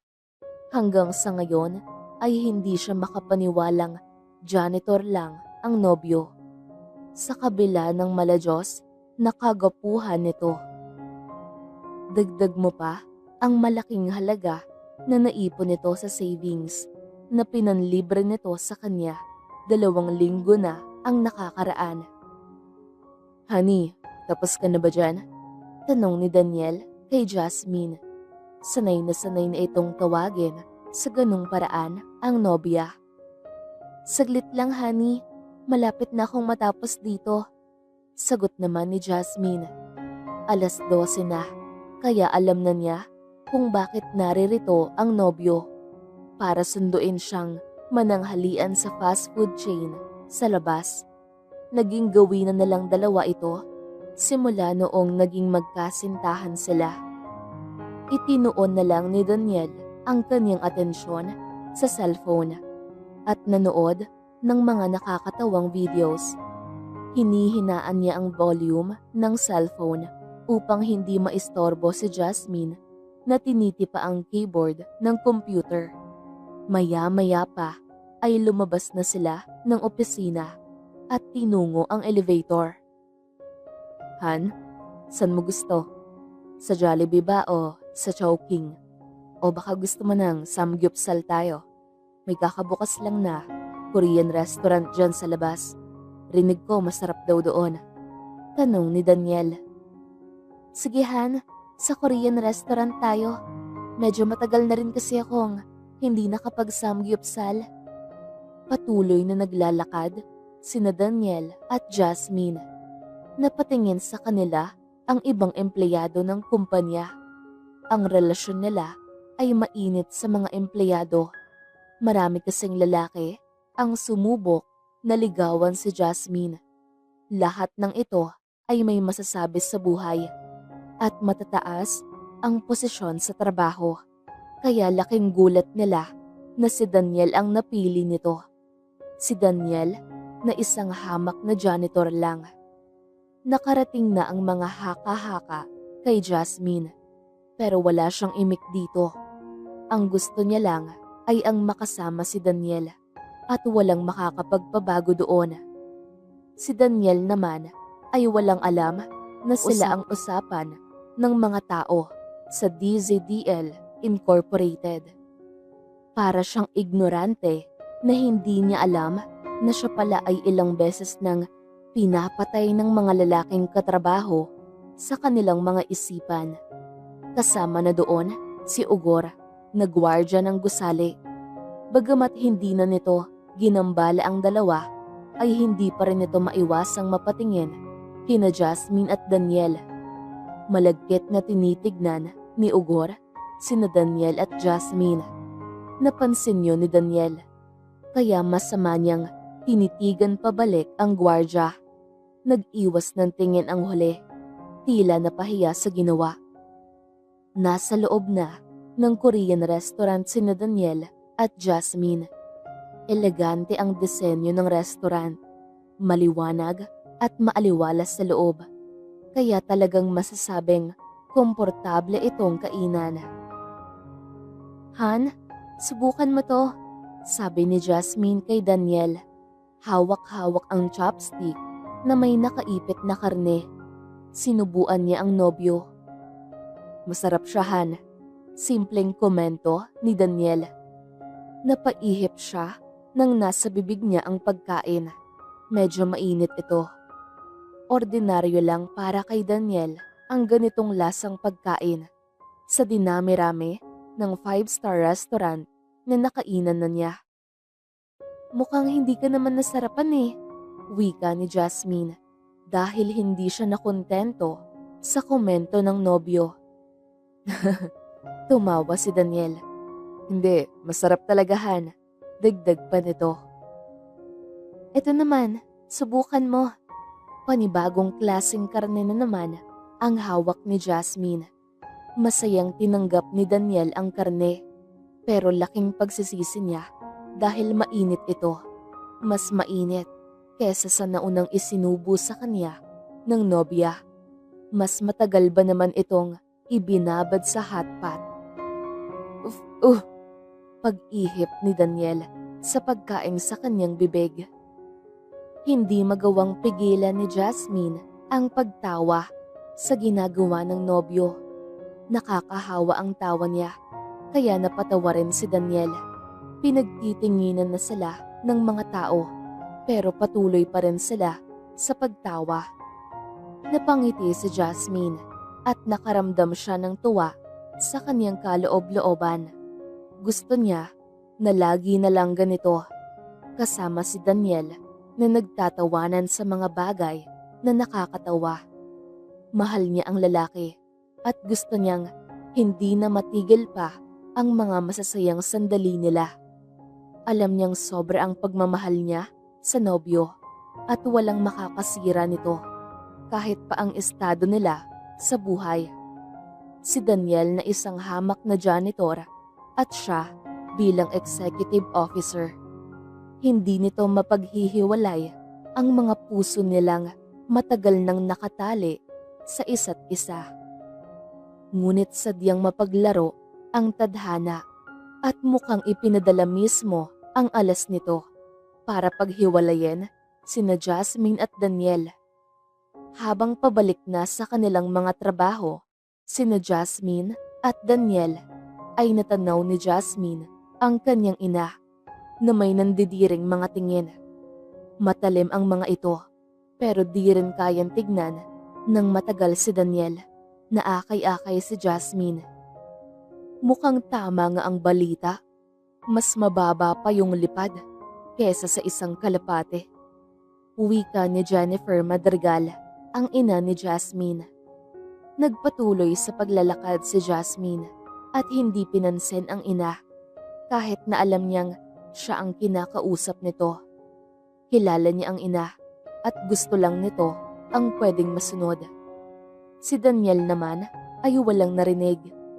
Ni hindi niya napansin si Mrs. Jennifer Madrigal dahil ang buong atensyon niya ay kay Jasmine. Naging lason na ata sa kanya si Jasmine dahil sa tuwing kasama niya ito ay hindi niya na napapansin ang kanyang kapaligiran. Of all people, ang napili mo ay isang janitor? Nanunoy ang tanong ng ina ni Jasmine. Hindi iyon napansin ni Jasmine at nagpatuloy sa paglalakad hanggang sa nalampasan na nila ito. Pero si Daniel ay narinig ang sinabi ng matanda. Sensitibo sa kanyang pandinig ang mga panghahamak sa kanyang trabaho. Ang trabahong janitor kahit na nagpapanggap lamang siya. Nilingon ni Daniel ang matanda pero hindi man lang siya tinignan nito. Nanatili ang tingin nito sa nobya na parang hindi rin naman interesado sa matanda. May hinala si Daniel na magkakilala ang dalawa. Hinilatis ni Daniel ang ginang. Nasa 50 anyos na ito pero mas mukhang bata sa mga kanyang mga kaedad. Maputi ang balat at itim na itim ang hanggang balikat na buhok. Pula ang labi nito dahil sa lipstick at mapino ang mukha. Halatang may masasabi ito sa buhay. Dahil sa mga gintong alahas na nakasabit sa tenga at leeg nito. Idagdag pa ang damit nito na halatang mamahalin. Para itong donya na nakikita sa telebisyon.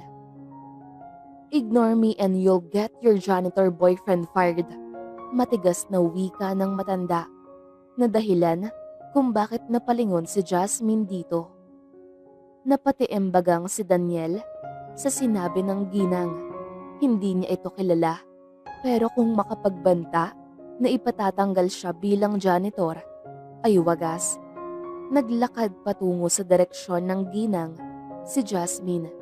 Sumunod din si Daniel sa nobya. Tama nga siya. Magkakilala ang dalawa. Pero ang ikinagugulo ng isipan niya ay kung bakit hindi maayos ang ugnayan ng dalawa. Kung magkaaway ba ang mga ito? Ma, kailan ka pa nakauwi? Tanong ni Jasmine sa pilit na tono. Sinusubukan niyang magtunog na tutuwa kahit na iba ang timbre ng boses niya. Hindi ito tuwa, kundi takot. Bahagyang naliwanagan si Daniel. Ngayon ay alam na niyang mag-ina ang dalawa. Sa normal na pagkakataon ay babatiin niya ang ina ng nobya, ang ina ng babaeng mapapangasawa niya. Pero hindi siya ignorante. para di mapansin ang tensyon sa pagitan ng dalawa. Mapait na napangiti si Mrs. Jennifer Madrigal sa tanong ng anak. Matalim niyang tinitigan si Daniel. Ipinapaabot niya na umalis ang lalaki pero hindi nagpatinag si Daniel. Masyadong marami na ang pagsubok ang kanyang nalampasan at para manliit sa harap ng ina ni Jasmine ay hindi ito mangyayari. Bilyonaryo siya at nasa mismong teritoryo niya ang ginang. Anumang oras ay kaya niyang palabasin ito sa kung gugustuhin ito ni Jasmine. Si Jasmine lang ang dahilan kung bakit may natitira pa siyang respeto dito. Ibinalik ni Mrs. Madrigal ang tingin sa anak. Ebidente ang pangamba sa mukha ni Jasmine. Kilala niya ang ina ay anuman ang gustuhin nito ay dapat na masunod at kahit ang namayapa niyang ama ay walang nagagawa noong nabubuhay pa ito. "I'll give you a day," wika ng ina ni Jasmine sa kanya bago eleganteng naglakad palabas ng gusali. May namumuong luha sa mga mata ni Jasmine pero hindi niya ito hinayaang pumatak. Batid niya ang ibig sabihin ng ina at mukhang huling araw na niya na makikita si Daniel. "Siya ba yung mama mo, Han?" tanong ni Daniel kay Jasmine. "Oo," sagot naman ni Jasmine. Tumawa pa ito matapos sabihin yon. "Anong pangalan?" "Jennifer Madrigal." Nagpatuloy na sa paglalakad ang dalawa, pabalik sa kung saan nakadestino ang kanilang trabaho. Sa gitna nito ay tinatanong naman ni Daniel si Jasmine tungkol sa nangyari kanina lang. "Bakit mukhang galit siya, Han?" "Ganun lang talaga yon." Tumatawa si Jasmine matapos masagot ang mga katanungan ni Daniel. Kung sakali mang mabasag ang boses niya sa bigat na nararamdaman, ay pwede siyang pumeke ng tawa upang mapagtakpan ito. "Ipakilala mo ako sa susunod kung hindi na mainit ang ulo niya," wika ni Daniel. Alam niyang kilala na siya ng ina ni Jasmine na nobyo nito at bilang isang janitor. Pero nais niyang formal na maipakilala ni Jasmine. Mapait na napangiti si Jasmine. Nais man niyang gawin yon ay imposible na itong mangyari. Alam niyang walang magpapabago sa desisyon ng ina. Gagawa at gagawa ito ng paraan para maisakatuparan ang ninanais. Nahulog na siya kay Daniel at ayaw niyang madamay pa ito sa pagiging makasarili ng ina. Nasaksihan niya ang pagpupursige ni Daniel bilang janitor at kailanman ay hindi niya ito nakitang nagreklamo. Hindi niya mapapatawad ang sarili kapag nawalan ito ng trabaho dahil sa kagagawan ng ina o dahil may kaugnayan ito sa kanya. Bumalik na ang dalawa sa kani-kanilang trabaho. Magulo man ang isipan ni Daniel sa nangyari, ay pinili niyang hindi tanungin pa si Jasmine. Alam niyang binabagabag rin ang nobya at ayaw niyang dagdagan pa ang kung anuman ang dahilan kung bakit mukhang nagulo ni Mrs. Jennifer Madrigal ang isipan ni Jasmine. Hahayaan niya na lang muna ang nobya at hintayin na siya mismo ang magpaliwanag sa kanya ng hindi pagkakasunduan nila ng ina. 8:00 na ng gabi at hindi pa rin tapos sa trabaho si Jasmine. Napagdesisyonan niyang mag-overtime at lunurin ang sarili sa trabaho. Nais niyang tanging ang trabaho lang ang isipin at pansamantalang makalimutan ang problemang dala ng kanyang ina. Simula pagkabata ay natuto si Jasmine na sumang-ayon na lamang sa mga kagustuhan ng ina. Sinunod niya ang mga kagustuhan ng ina na maging top 1 siya sa klase kahit na ang kapalit nito ay ang hindi makapaglaro sa labas kasama ang kanyang kaedad. Noong high school naman siya, ay hindi rin niya naranasan ang simple at ordinaryong buhay. Sa isang pribadong paaralan siya pinag-aral ng ina, kung saan ang mga estudyante ay binabantayan ng mga madre na higit na mas mahigpit kumpara sa mga teacher. Ngunit ang mas malala ay noong tumungtong si Jasmine sa kolehiyo. Ninais ni Jasmine na maranasan ang normal na buhay ng estudyante sa kanya. Kaya sinubukan niyang suwayin ang ina. Sinubukan niyang mag-boyfriend at magliwaliw kasama ang mga barkada sa mga bar. Inilihim niya ito sa ina, ngunit sa huli ay nalaman pa rin ng ina ang kalokohang pinaggagawa. Inalayo nito si Jasmine sa mga kaibigan at pilit na hiniwalay si boyfriend ni Jasmine. Pinag-aral si Jasmine sa ibang bansa at pinutol ang anumang komunikasyon nito sa mga naiwang boyfriend maging sa mga kaibigan niya.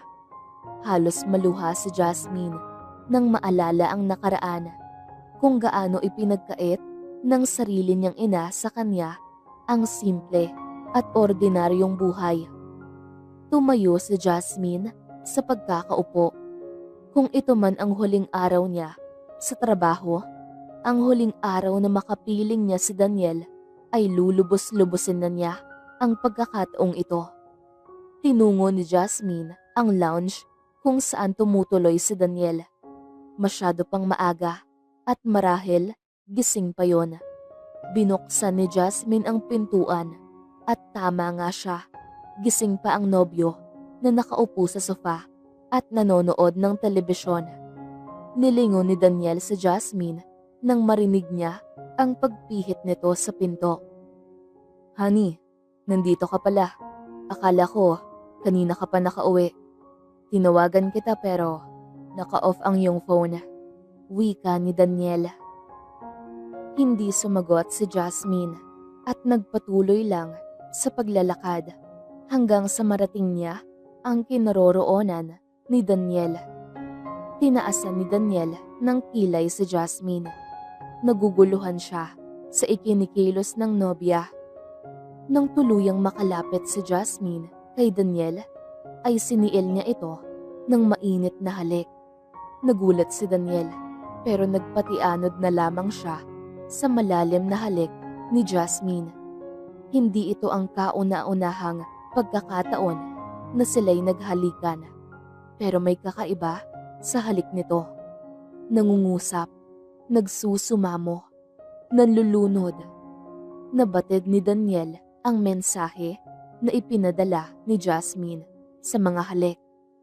Gusto nitong may mangyari sa kanilang dalawa. Dahan-dahan niyang tinanggal ang botones ng puting polo ni Jasmine. Patuloy pa rin ang pagpapalitan nila ng halik. Sunod naman na inalis ni Daniel ang bra ni Jasmine. Kumawala dito ang malulusog na dibdib ni Jasmine na kanya namang kinamada. Unti-unting ibinaba ni Daniel ang kanyang mga halik sa leeg, sa collarbone, hanggang sa ang dibdib na ni Jasmine ang nilalaro ni Daniel gamit ang kanyang bibig. Sobrang bilis ng mga pangyayari. Natapos ang dalawa na walang pagsisisi sa ginawa. Kung magbunga man ang kanilang pagmamahalan, ay ang tadhana lang ang nakakaalam. Si Jasmine ngayon ay suot na ang damit, sakay ng elevator. Umiiyak si Jasmine, hindi dahil sa pagsisisi. Alam niyang yun na ang huling pagkakataon na makakapiling niya si Daniel, ang janitor na bumihag sa kanyang puso. Lubusan niyang minahal si Daniel, pero wala siyang magagawa kung hindi ay iwanan ito. Tutol sa kanilang pagmamahalan ang ina ni Jasmine. Kung hindi ba isang janitor si Daniel, ay malaya silang makakapagsamang dalawa? Hindi. Alam niyang walang magpapabago sa desisyon ng ina at gusto lang nito ang pagkaitan siya ng kaligayahan. Pumara si Jasmine ng taxi. Pilit niyang pinipigilan na humagulgol sa kabila ng bigat ng kanyang nararamdaman. Natagpuan nga niya ang tunay na pag-ibig. Subalit ayaw lang talaga siyang pagbigyan ng tadhana at ipinadala ang miserableng buhay sa kaanyuan ng kanyang ina. Kinabukasan ay maagang nagising si Daniel. Malaki ang ngiti niya sa mga labi nang maalala ang nangyari sa kanila ni Jasmine. Sa unang pagkakataon ay ngayon lang tuluyang nakadama ng saya. Batid niyang tunay ang pagmamahal niya kay Jasmine at ganun rin ito sa kanya. Alam niyang hindi ibibigay ng dalaga ang sarili sa kanya. Isang hamak na janitor kung hindi tunay ang pagmamahal nito sa kanya. Napagdesisyonan ni Daniel na pakasalan si Jasmine. Balak niyang aminin dito na siya ay isang bilyonaryo at nagpapanggap lamang na janitor sa sariling kumpanya. Nais niyang hindi nagsisi ang dalaga na ibinigay nito ang sarili sa kanya dahil tunay ang nararamdaman nila na walang estado ang makakapaghiwalay sa kanila. Inibig siya ni Jasmine kahit na inaakala nitong siya ay janitor lamang. Ganito rin siya. Iniibig niya si Jasmine at hinding-hindi magiging hadlang ang pagiging bilyonaryo niya sa pag-iibigan nilang dalawa. Hinanap ni Daniel si Jasmine sa opisina. Marahil ay nandito na yon dahil walang mintes na maagang pumupunta sa trabaho si Jasmine. Ang hindi niya alam ay huling pagkakataon niya na pala itong makikita dahil si Jasmine ay opisyal na nagretiro sa trabaho at dadalhin ng ina sa ibang bansa. Daniel, tawag ni Hector sa kaibigan na kanina pa tinitignan kung pumasok na ba si Jasmine sa opisina niya. Bakit? May ipinasang mensahe sa akin si Alex. Nag-submit ng resignation letter sa Jasmine. Hindi na raw siya magtatrabaho sa kumpanya. Ano? Bulalas ni Daniel. Hindi siya makapaniwala sa narinig. Ano raw ang dahilan? Pahabol niya pang tanong. Mangingibang bansa raw kasama ang ina niya. Halikaw. Malutong na mura ni Daniel. Hector, pakilusin mo lahat sa opisina. Hanapin kung saan ngayon si Jasmine. Hindi niya ako pwedeng iwan ng ganun-ganun na lang. Ni hindi niya sinubukang magpaliwanag o sinabi man lang ang dahilan. Daniel, baka hindi na pinagpatuloy ni Hector ang sasabihin dahil matalim siyang tinignan ng kaibigan. May numerong tinipa si Hector sa kanyang cellphone tsaka may kinausap dito. Ipinasa niya ang mensahe na mula kay Daniel sa mga executive officer ng kumpanya. Mistulang nasa emergency room ng ospital ang buong DZDL building. Ang lahat ay kumikilos na animoy buhay ang nakataya at bawat segundong lumilipas ay banta dito. Buhay ang nakataya? Okay, talagang buhay ang nakataya dahil kung lilisan si Jasmine ay talagang ikakamatay ito ni Daniel. Si Daniel Florentino na isang bilyonaryo, business tycoon at isa sa mga maimpluwensyang tao sa Pilipinas. Pakihanap ng pangalang Jasmine Madrigal na nakabook sa international flight. Tumawag ka agad pag meron ka ng nahanap na impormasyon. Wika ni Daniel sa telepono. Lahat ng koneksyon niya ay ginamit na niya para mabatid ang kinaroroonan ni Jasmine. Iniisip niya pa lang na hindi na makikita ang nobya ay hindi na kaya ng puso niya. Alam niyang mahal siya ni Jasmine at hindi siya makakapayag na basta-basta na lang siyang iwan nito nang hindi sila nagkakaliwanagan. Daniel, may balita na kay Jasmine. Nandun siya sa Bara-Bara International Airport kasama ang ina. Ngayong araw ang flight nila patungong Amerika. sabi ni Hector. Halata rin sa mukha nito ang tensyon at hindi mapakali. Mabilis na tinungo ni Daniel ang parking area ng DZDL building. Halos takbuhin na niya ito sa pagmamadali. Pinaandar ni Daniel ang sasakyang Ferrari na convertible, yung walang takip sa taas. Hindi niya ito kailanman nagamit, simula nang nagpanggap siyang janitor. May konting alikabok ito, pero hindi pa rin maitatanggi na mamahalin ito. Mabilis na nagmaneho patungong Bara-Bara International Airport si Daniel. Kung pwede lang na hindi tumigil sa mga stoplight, ay gagawin niya ito. Yun nga lang ay hindi niya yun pwedeng gawin kahit isa pa siyang bilyonaryo. Nang makarating si Daniel sa airport, ay agad niyang tinakbo ang kinaroroonan ng mga naghihintay na mga pasahero. "Excuse me, miss. Anong oras ang flight patungo sa US?" Tanong ni Daniel sa attendant na nasa tanggapan ng airport. "Sir, kakaalis lang po ng eroplano sa US ang flight." Matipid na sagot ng attendant. Mistulang dinurog ang puso ni Daniel. Hindi pwedeng nakaalis na si Jasmine at siya'y iniwan nito nang hindi man lang nagpapaliwanag. "Daniel," tawag ni Hector sa kaibigan. Napalingon si Daniel at napagtantong hindi lang si Daniel ang naroon sa airport. Nandoon din ang ibang ehekutibo ng kumpanya, kabilang na si Alex Jean Ilave. "Hector, pakiasikaso ng kumpanya. Susunod ako sa US at babalik kasama na si Jasmine." Wika ni Daniel kay Hector nang tuluyan ng makalapit ang huli. Walang nagawa si Hector kundi ang sumang-ayon. Ni minsan ay hindi niya nakitang ganito kabaliw ang kaibigan. Pero naiintindihan niya ang mga desisyong ito. Iba talaga kapag pumana na si Cupido. Lahat ay hahamakin para sa pag-ibig. "Miss, isang first class ticket para sa susunod na flight patungong Amer." Hindi na naipagpatuloy ni Daniel ang sasabihin nang mapansin niya ang naglalakad na si Jasmine. Hila-hila ang kulay pulang maleta. Agad niyang tinakbo ang kinaroroonan ni Jasmine at kinulong ito sa mahigpit na yakap.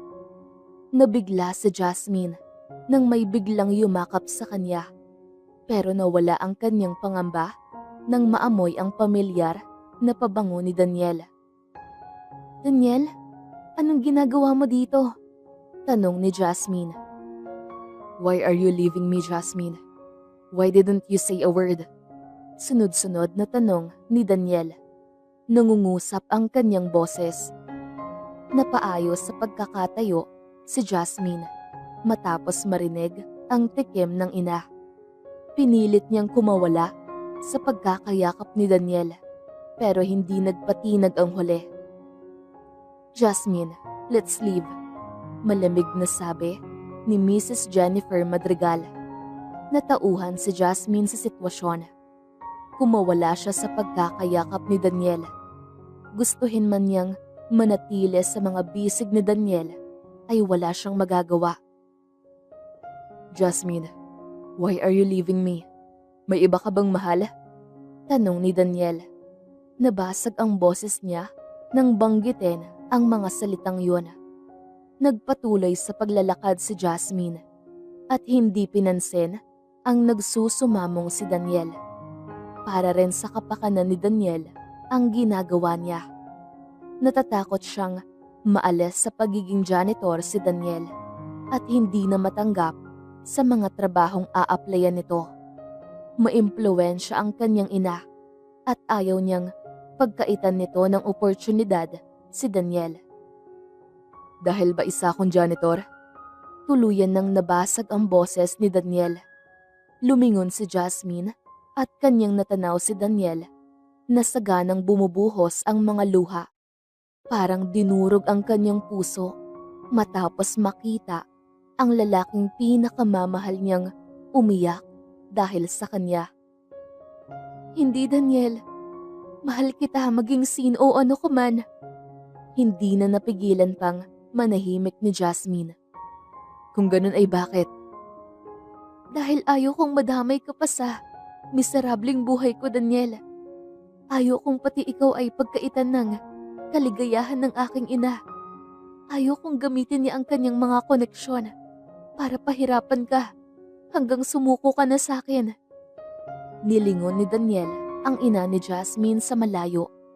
Hindi ito tumigil sa paglalakad kahit na tumigil si Jasmine para kausapin siya. Pero ikaw ang kaligayahan ko, Jasmine. Magiging miserable lang ang buhay ko kapag hindi kita makakasama. Patawad, Daniel. Pero kaya ko lang ginagawa ito dahil mahal kita. Wika ni Jasmine. Tsaka tinalikuran si Daniel. Jasmine, hindi talaga ako janitor. Sigaw ni Daniel na dahilan ng kunot noong pagharap ni Jasmine sa kanya. Hindi talaga ako isang janitor, Jasmine. Ako si Daniel Florentino na may-ari ng DZDL Group of Companies at hindi isang hamak na janitor lamang. Naguguluhan pa rin si Jasmine sa narinig. Hindi pa rin naipoproseso ng utak niya ang mga sinabi ni Daniel. Totoo yan, Jasmine. Wika ni Hector. Agad namang napatingin sa direksyon niya si Jasmine at napaawang ang bibig nito. Hindi lang si Hector ang naroon. Nandoon din si Alex Jean Elabe na may mataas na katungkulan sa kumpanyang pinagtatrabahuan niya bago pa siya mag-submit ng resignation letter. Naalala ni Jasmine ang pagkakataong kasama niya si Daniel. Mga panahong iba ang kinikilos nito. Taliwas ng isang simpleng janitor lamang. Ang pagsasalita ng matigas na Ingles, ang pagtulog sa malaking lounge ng DZDL building, ang pagregalo sa kanya ng mga damit na 3 buwan niya ng sweldo ang halaga. Lahat ng yun ay parang puzzle na pinagsama-sama at nakabuo ng malinaw na imahe. Nanghina ang mga binte ni Jasmine at siya'y napaupo sa marmol na sahig ng airport.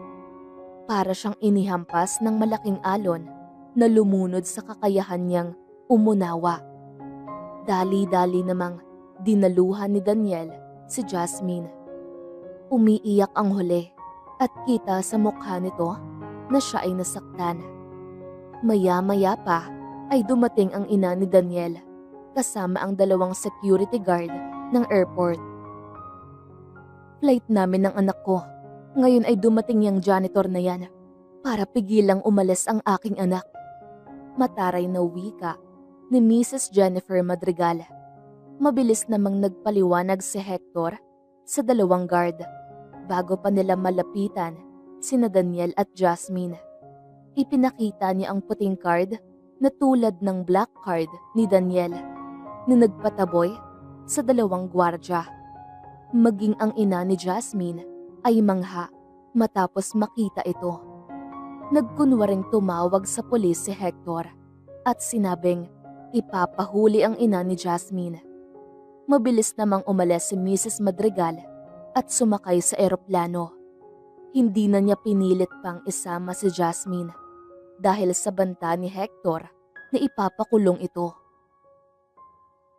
Mabilis na lumipas ang mga araw. Ngayon ay araw na ng kasal ni Jasmine at Daniel. Sa isang isla na pagmamay-ari ni Daniel, ipinagdiwang ang kasama. Nandoon ang mga empleyado ng DZDL Incorporated, kasama na si Ugor na hindi makapaniwala hanggang sa ngayon na ang karibal niya sa puso ni Jasmine ay ang may-ari pala ng kumpanyang pinagtatrabahuan niya. You may now kiss the bride, wika ng pare na naging hudyat kay Daniel na angkinin ang mga labi ng asawa. Isiniel ni Daniel si Jasmine ng malalim na halik. Matagal at nakakalasing. Naghiyawan ang mga bisita sa kasal. Si Hector ay masaya para sa kaibigan Ganun rin si Alex na nakatayo sa tabi niya. Nangyari ang honeymoon sa mansyon ni Daniel. Unang pagkakataong makapasok ni Jasmine dito at siya'y manghang-mangha sa laki at disenyo ng mansyon. Itinakpan ni Daniel ang palibot ng salaming silid gamit ang pulang kurtina. Hinalika ni Daniel sa noo si Jasmine. "I love you, honey," malambing na sabi ni Daniel kay Jasmine. "I love you more, honey," sagot ni Jasmine. At kanilang pinagsaluhan ang mainit na gabi, dulot ng kanilang nagliliyab na pagmamahalan.